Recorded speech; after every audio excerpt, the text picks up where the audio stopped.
क्या सर, मेरा जो क्वेश्चन है it was about a recent incident just before the lockdown, wherein you call in a meeting with all the ulamas in Aurangabad to decide upon whether we should continue praying in the masjids. तो उसका जो outcome था, at least we in the NRI community, इतना ज्यादा was we were not happy about that outcome.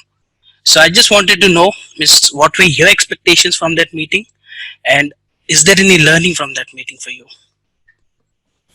नहीं आसिफ, देखिए मतलब the guidelines were very clear from the government that at any cost we will have to maintain that social distancing.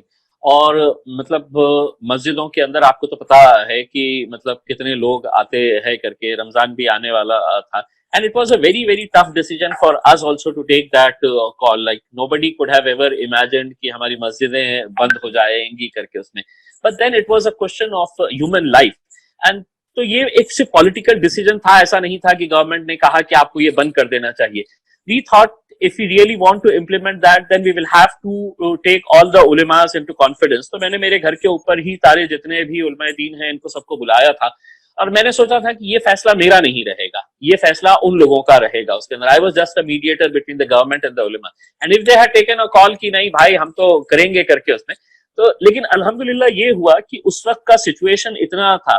देखिए मतलब Malaysia की मस्जिदें और यूएई की मस्जिदें और हमारे पास के जो तंग गलियों के अंदर, बस्तियों के अंदर जो हालात है, उसे देखते हुए कहीं ना कहीं हमको भी एक ऐसा प्रिकॉशनरी मेजर लेना था कि ताकि हमारे ऊपर ये इल्जाम ना आए कि भाई ये जो कोरोना वायरस फैल रहा है ये आप लोगों की वजह से फैल रहा है क्योंकि आप लोग जा रहे थे. And there were an number of stories in media also कि देखिए पूरी मंदिरें बंद हो गई है लेकिन मस्जिदें हैं तो अभी भी चालू है, तो ये जो स्प्रेड हो रहा है it's because of what is being done in the मस्जिद. तो एक डिसीजन लेना था. तो ऐसा नहीं था कि it was a decision that was taken only with relation to Aurangabad, कि सिर्फ हमने औरंगाबाद के अंदर कुछ अलग फैसला लिया था.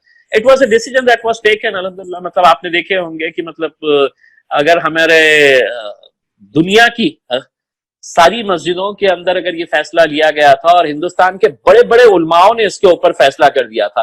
So the question was not about कि हमने इसको इंप्लीमेंट करना है या नहीं करना है.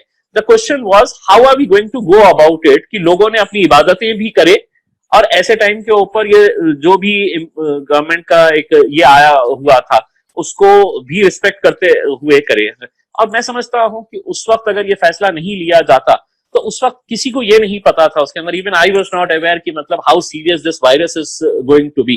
तो अगर हम लोग अगर मतलब इसके अगेंस्ट में जाते तो I think the main villain of the entire piece मेरे हिसाब से तबलीग के बाद अगर कोई रहता था तो उसको इम्तियाज जलील का है तो जिबा कर दिया जाता था कि साहब आपकी वजह से ये फैला हुआ है करके. So it was a very tough decision that we had to take. But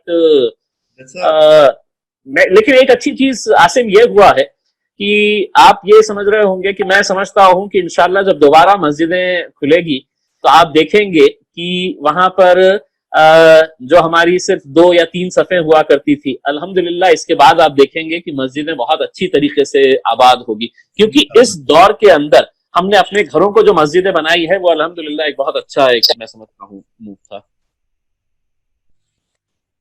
इंशाल्लाह जैसा बड़ा चैलेंजिंग जॉब भी था वो, बिकॉज लोगों के इमोशंस भी थे एक, और शुरू में समझ में भी नहीं आ रहा था जो बीमारी वो इतनी समझ नहीं आ रही थी. हमारी भी बात हुई थी कहीं से, हमने अवेयरनेस कैंप पर जमील भाई ने कुछ सजेशंस दिए थे कि we will start awareness campaigns with Facebook lives also to aware people. But then back जो हमें भी मिल रहा था वही था कि जरा जज्बात में लोग थे कि यार अब तो दुआओं ज्यादा है, इबादत ज्यादा करना है. But I think Alhamdulillah it was a good decision that we were able to close that masjid. और मतलब I knew कि वो थोड़ा था ही बोलकर. तो एक्चुअली जो आपने जो बात बोली ना कि जो प्रोपेगेंडा चला है और हम भी मतलब बड़े क्लोजली फॉलो करते हैं वो सारी चीजें जो हेट न्यूज चली है, we try to counter that, we try to prove that this is not something you should not kind of criminalize that.